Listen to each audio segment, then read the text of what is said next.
Prosseguindo na história de Israel, vamos agora à quarta parte. Vamos agora falar sobre Davi como rei.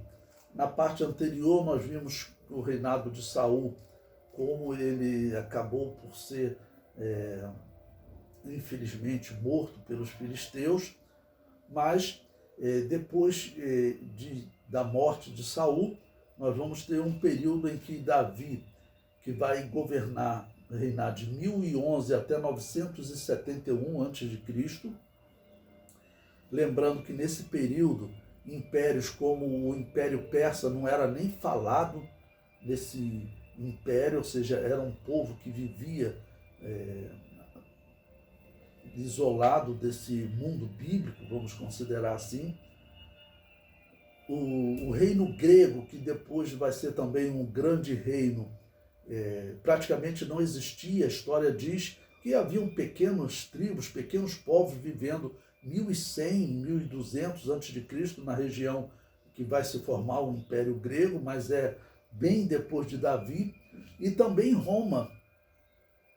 Roma vai ser fundada 300 anos depois de Davi, 250, 300 anos depois de Davi. Então, nesse período, Davi vai elevar Israel a uma grande potência, né? Ele vai dividir o poder do mundo com o Egito e a Babilônia. Depois a Babilônia também vai continuar se desenvolvendo e vai se tornar uma grande potência. Mas esse período aqui, Israel vence todos os povos vizinhos, ok? E vai, vamos dizer, dividir o poder com esses povos, o Egito e a Babilônia. O número 2.1 diz: Davi se torna rei da tribo de Judá. Sem a perseguição de Saul, Davi retornou para os termos de Israel, habitando na tribo de Judá, na cidade de Hebrom. Em 2 Samuel 2,3 diz: fez também Davi subir os homens que estavam com ele, cada um com a sua família, e habitaram nas cidades de Hebrom. 2 Samuel 2,3. Os homens da tribo de Judá vieram a Davi e o estabeleceram rei. Então, olha, a tribo de Judá vai ter Davi como rei. As outras tribos, o descendente de Saul vai continuar, Esbozete vai continuar reinando sobre aquelas tribos. Eu comento, o 2 Samuel 2,4, né? Então vieram os homens de Judá e ungiram ali a Davi, rei sobre a casa de Judá, ou seja, sobre a tribo de Judá. E deram avisos a Davi dizendo: os homens de Jabes de Gileade são os que sepultaram Saul, ou seja, deram honra a Saul, né? E Davi, ele vai homenagear, vai exaltar esse povo pela atitude. Davi, ele chega a compor o que eles chamavam de um requiem, é uma canção em homenagem a um querido falecido, ok? Ele compôs então um requiem para Saul e para Davi, exaltando eles como pessoas, né? Mesmo Saul, ele perseguindo Davi, diz a história que Davi o amava. No período que ele está sendo perseguido por Saul, ele teve chance de matá-lo, mas ele não fez. Então o próprio Saul também passou a respeitar ainda mais a Davi. O comentário prossegue: Abner, capitão de Saul, não reconheceu Davi como rei e constituiu o rei Esbozete, filho de Saul. Está em 2 Samuel 2, 8 a 11. Bom, vai haver essa divisão, então, em Israel nesse período, porque era natural que o filho do rei, né, como herdeiro, reinasse. Ok? E assim o líder do exército colocou o filho de Saul, Esbozete, como rei.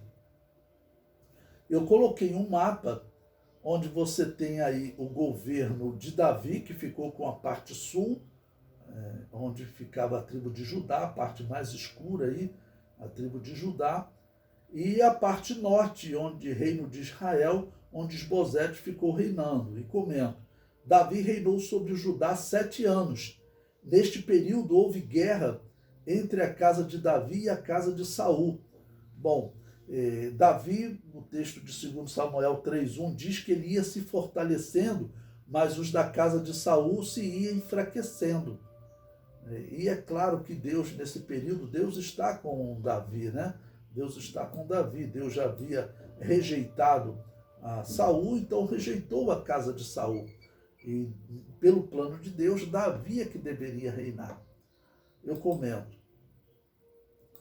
Abner decide abandonar Esbozete e fazer aliança com Davi, incentivando os anciãos de Israel e mesmo a tribo de Benjamim a reconhecer Davi como rei. Essa vai ser uma questão delicada, né? Segundo Samuel 3 diz, versículo 17, e praticava Abner com os anciãos de Israel, dizendo, muito tempo há que procuráveis que Davi reinasse sobre vós. Ou seja, já havia uma divisão no reino do norte.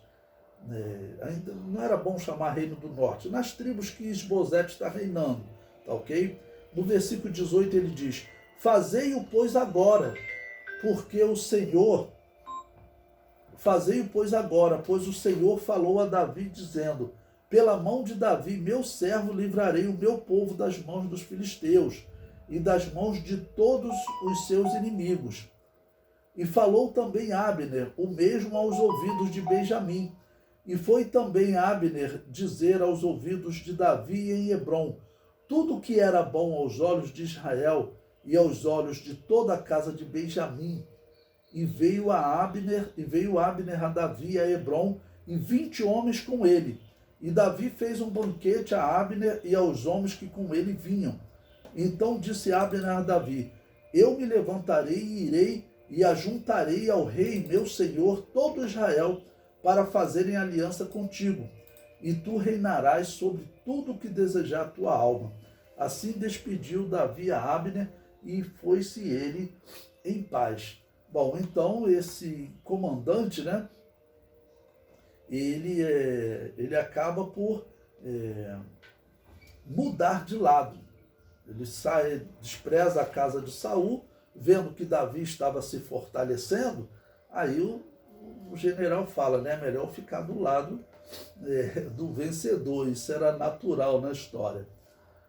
O comentário diz, Joabe não acreditava em Abner e resolve matá-lo. Aí eu coloquei aí, segundo Samuel 3, que ele diz, bem conheces a Abner, filho de Ner, que te veio enganar e saber a tua saída e a tua entrada, e entender tudo quanto fazes. E Joabe, retirando-se de Davi, enviou mensageiros atrás de Abner, e o fizeram voltar desde o poço de Sira, sem que Davi o soubesse. Tornando, pois, Abner a Hebrom, Joabe o tomou à parte à entrada da porta, para lhe falar em segredo, e feriu-o ali pela quinta costela. Ou seja, essa questão de um general mudar de lado, dizendo, Davi, eu vou ficar do teu lado e vou entregar todas as tribos que estão ainda sob o governo da casa de Saul para você. Mas fica sempre uma desconfiança, porque esse homem ele está traindo a casa de Saul. Então, da história das guerras, diz que era comum os homens falarem, está traindo ele, vai me trair também. Então, acabou que Joabe, ele falou para Davi, vamos matá-lo, né? E o comentário prossegue. Para agradar Davi, 2 servos de Esbozete decidem matá-lo.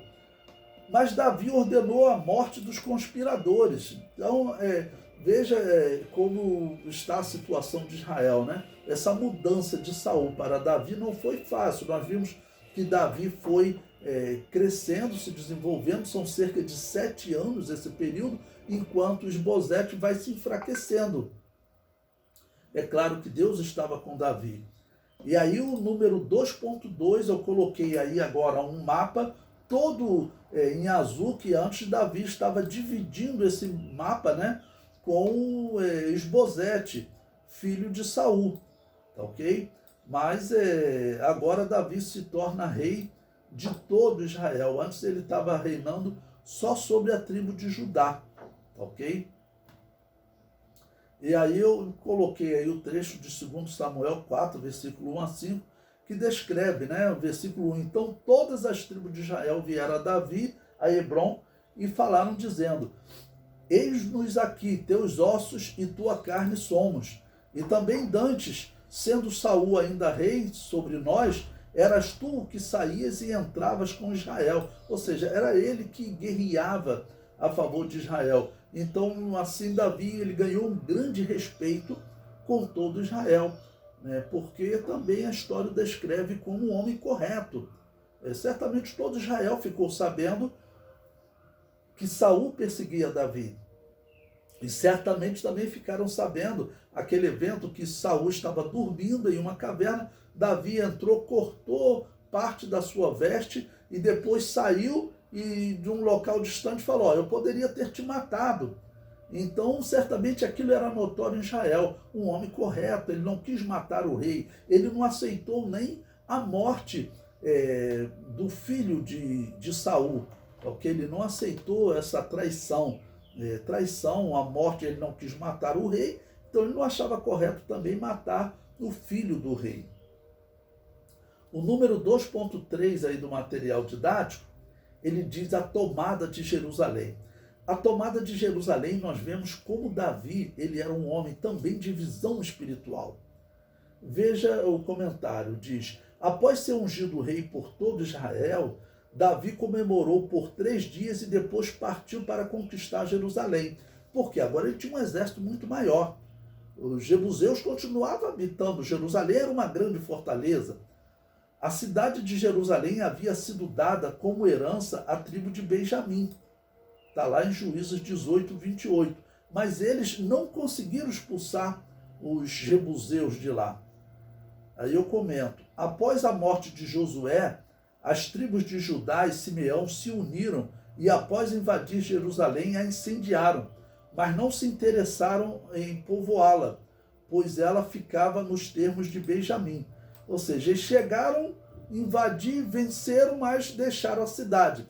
E Davi agora vai tomar a cidade, que era uma cidade profética, não? Porque é a cidade que Deus escolheu para ali estabelecer a capital de Israel, como a cidade que o grande rei, o Messias, reinaria. O comentário prossegue: esse foi um erro de estratégia. A tribo de Judá e Simeão abriram mão dessa grande fortaleza e os benjamitas não a ocuparam. Assim, os jebuseus a repovoaram, tornando-a praticamente inconquistável. Cerca de 450 anos depois dessa investida, Saul tornou-se rei, porém não fez nenhuma investida contra esta cidade, ainda que fosse da tribo de Benjamim. Ele se omitiu, mas Davi entende a importância estratégica e profética de Jerusalém. Quando os jebuseus tomaram conhecimento da investida de Davi contra Jerusalém, eles riram, pois esta era uma grande fortaleza e nunca fora conquistada por Josué. Totalmente, eles não conseguiram ocupar, né? Os juízes também não ocuparam. E Saul nem guerreou contra ela. Então eles falavam: Davi não vai conseguir conquistar. Em 2 Samuel 5,6 diz: e partiu o rei com os seus homens para Jerusalém contra os jebuseus que habitavam naquela cidade. E falaram a Davi, dizendo: não entrarás aqui, a menos que lance fora os cegos e os coxos, querendo dizer, não entrarás, Davi, aqui. E eles diziam: os coxos riem de Davi. Ou seja, você não tem um exército capaz de vencer essa fortaleza, essa muralha. Era uma grande muralha. E Joséfo também comenta esse momento de guerra.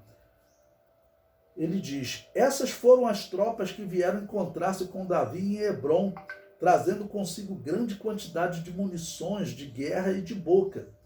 Todos, de comum acordo, declararam Davi como rei. Depois de passarem 3 dias em festas e banquetes públicos, marcharam todos para Jerusalém. Os jebuseus que a habitavam e eram descendentes dos cananeus, vendo-os aproximar-se, fecharam as portas e, para mostrar o seu desprezo, colocaram sobre os muros da cidade somente os cegos, os coxos e outros aleijados, dizendo que eram suficientes para defendê-la, de tanto que confiavam nas suas fortificações. A cidade ficava numa região alta, tinha uma muralha grande. Como eu disse, Saul nem ousou tentar lutar contra a cidade, e agora Davi ele vai tomar essa decisão, né? O comentário prossegue. Mas Davi tinha uma arma para conquistar a cidade. Arqueólogos encontraram um túnel que havia sido construído 1.800 anos antes de Cristo, ou seja, 800 anos antes de Davi. Esse túnel secreto levava os moradores de Jerusalém a uma fonte que ficava fora da cidade. Davi tomou conhecimento deste caminho secreto e assim conquistou a cidade de Jerusalém com pouca luta. Eu coloquei aí um desenho representando a cidade de Jerusalém, que ficava numa região alta, mas havia uma grande fonte que ficava fora dos muros. E eles cavaram esse túnel por dentro da cidade para chegar nessa fonte. E poucas pessoas conheciam, só pessoas de confiança conheciam esse túnel, né? E esse túnel, eu comento aí abaixo, esse túnel passava por baixo da muralha, com uma extensão de aproximadamente 400 metros, ou seja, era um muro longo. Se você procurar na internet, você vai encontrar, a arqueologia encontrou esse túnel. E esse túnel que vai ser usado por Davi para entrar na cidade, ou seja, você tinha que subir uma muralha. Nessa época, quer dizer, eles ainda não tinham muitas armas grandes, como os gregos vão desenvolver aquelas catapultas, né? Vai ser desenvolvida pelos gregos, os romanos vão aperfeiçoar. Eles não tinham ainda essas armas, tá ok? Segundo Samuel 5,7 diz, porém Davi tomou a fortaleza de Sião. Esta é a cidade de Davi. Davi expulsou os jebuseus, transformou Jerusalém em capital de Israel. É interessante que um historiador grego, próximo do ano 200, 150 a.C., chamado Ptolomeu, ele colocou pessoas para estudar a história do povo. E teve um homem chamado Manetão, que trabalhava com ele, que ele escreveu a história do Egito antigo, e ele diz que aqueles Ixos que governaram o Egito, que eu digo são os israelitas, sem sombra de dúvida, tá bom? Antigamente os historiadores pensavam que os Ixos tinham invadido, feito guerra e tomado o Egito, mas hoje eles chegaram à conclusão que na verdade não houve guerra, foi uma conquista pacífica. Ou seja, exatamente como a Bíblia conta que Israel se tornou o governador do Egito através de José de uma forma pacífica. Os egípcios colocaram ele para governar. E esse mesmo Manetão diz que os Ixos, que quando eles saíram do Egito, eles depois conquistaram Jerusalém e construíram um templo lá. Exatamente como a Bíblia descreve. Esse momento de Davi conquistar Jerusalém foi descrito por esse historiador grego chamado Manetão.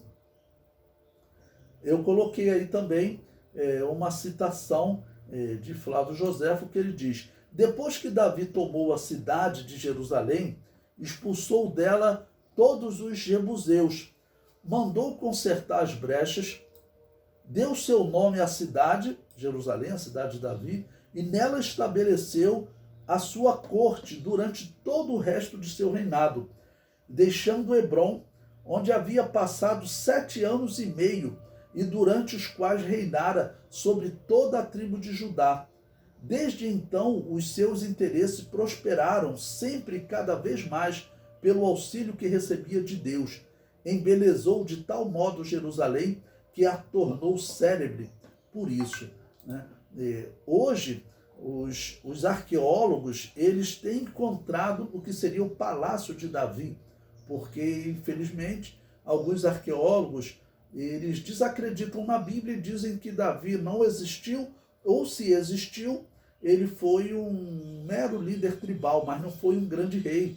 E isso foi defendido até por um israelita, o arqueólogo mais famoso de Israel hoje, chamado Israel Finkelstein. Ele diz que Israel não existiu, que nunca construiu palácio nenhum. Mas os arqueólogos já encontraram, ainda não existe uma comprovação final, mas encontraram a muralha de um grande palácio, que seria o Palácio de Davi.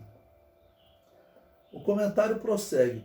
Essa fonte era tão significativa que Davi ordenou que Salomão fosse ungido rei ali. Veja em 1 Reis 1,33.